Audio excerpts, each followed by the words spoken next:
L'objectif de cette vidéo est de vous présenter l'interface Fiori et quelques premières fonctionnalités de Fiori. Donc, on va essayer de faire le tour de l'interface d'accueil, de voir comment est-ce qu'on peut retrouver une application, comment fonctionne globalement Fiori et comment utiliser la recherche active ou modifier l'écran d'accueil. Premièrement, pour lancer Fiori, vous savez déjà le faire à partir des vidéos précédentes. Nous avions décidé de mettre en favori le lien pour Fiori ou bien la transaction pour Fiori et nous allons donc double-cliquer pour lancer Fiori. Alors, le lancement ici se fait comme ceci. Alors, là, quelque chose d'important que je vais faire avant de débuter, c'est de changer la langue. Alors ici, nous sommes sur un système en français. Alors je vous mets ça ici.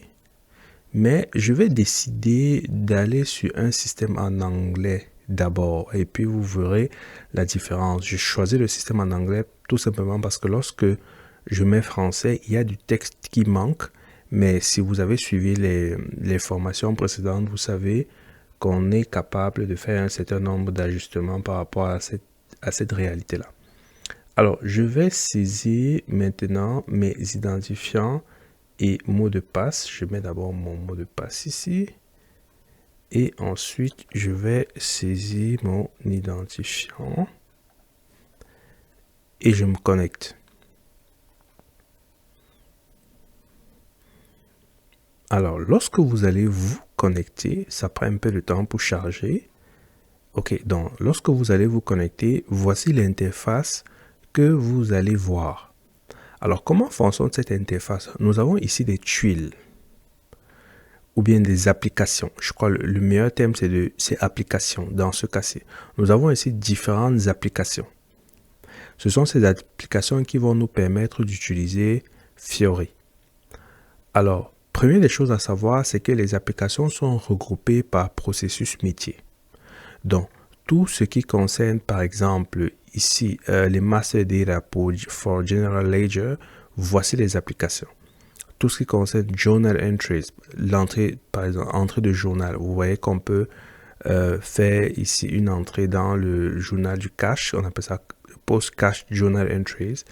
On peut faire un ensemble de upload, c'est charger. On peut faire une entrée d'écriture dans le journal général. Donc, tout ce qui concerne le processus Journal Entries est regroupé ici. Ce qu'il faut savoir aussi, là vous l'avez compris à partir de la vidéo précédente, c'est que vous aurez accès aux applications en fonction du rôle que vous avez. Et c'est une très bonne façon de travailler selon moi, parce que si vous êtes chargé par exemple de saisir tout ce qui concerne la comptabilité générale, c'est normal que vous ayez accès à ce qui concerne la comptabilité générale et non à tout ce qui concerne par exemple la banque. Donc, c'est par processus métier et les applications sont regroupées par processus métier et vous avez accès aux applications correspondant à votre rôle. Voyons maintenant comment fonctionne la recherche active. Considérons par exemple que vous souhaitez retrouver une application, mais vous n'êtes pas sûr du nom. Vous savez juste que l'application a dans une partie de son nom le mot journal.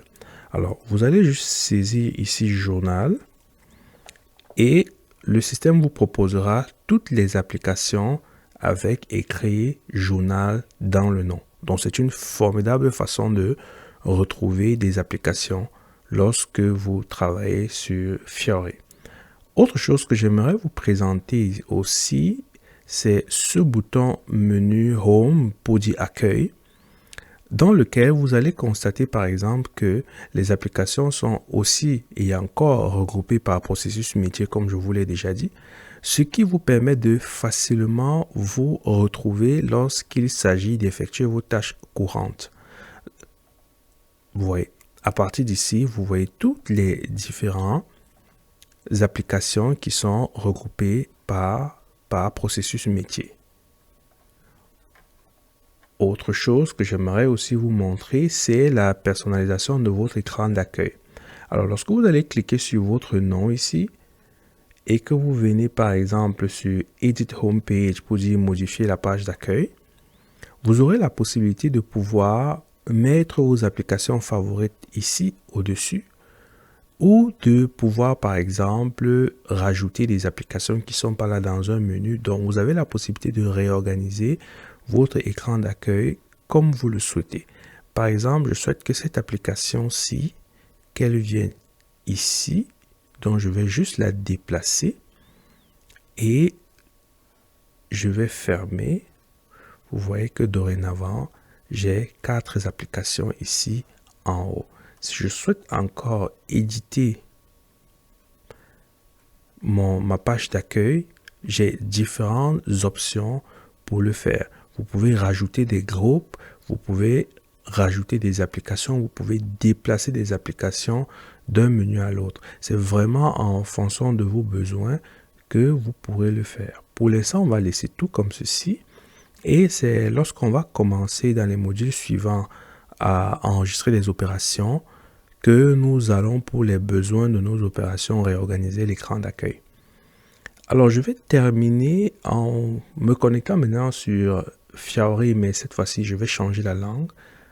Je vais plutôt... Alors, je ne passe pas par cette fonctionnalité-ci parce qu'elles sont assez simples. Ah oui, je peux vous montrer ça. L'App Finder, c'est exactement la même chose. Bon, pas exactement, mais vous avez la possibilité de voir toutes les applications ici qui sont disponibles et vous avez la possibilité de rajouter des applications sur votre page d'accueil. Donc, si, par exemple, configuration, tout ce qui concerne comptabilité, configuration, vous avez ces applications-ci. Vous avez la possibilité de les rajouter et de préciser dans quel groupe est-ce que vous voulez les rajouter. Les groupes qu'on a vus ici. Ces différentes sections-ci. Donc, si vous venez sur la recherche d'applications et que vous souhaitez rajouter un groupe, rajouter une application dans un groupe, pardon, on peut le faire. On va mettre sur My Home ici et on ferme. Vous voyez, on a le message de confirmation que ça a été rajouté sur My Home et effectivement, voici l'application qui a été rajoutée. Donc, pour terminer, je vais me déconnecter et me connecter cette fois sur le système en français.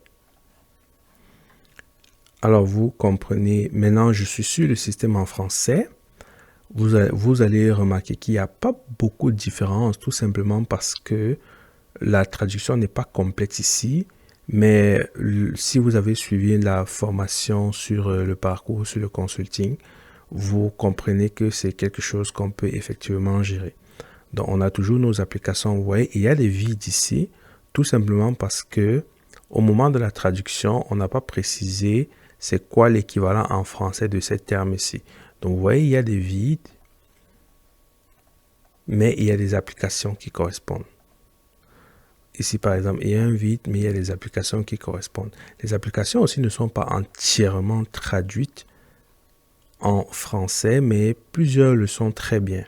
Je vais, par exemple, vous prendre un exemple d'une application qui est traduite en français.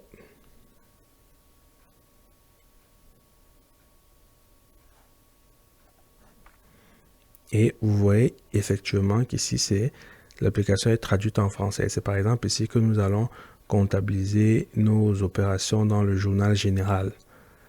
Et nous allons voir comment on va rajouter nos dates d'écriture, les dates comptables, les sociétés, devises, cet ensemble de choses. Quelles sont les sociétés qui sont comment je vais dire ça, qui sont concernées par la transaction.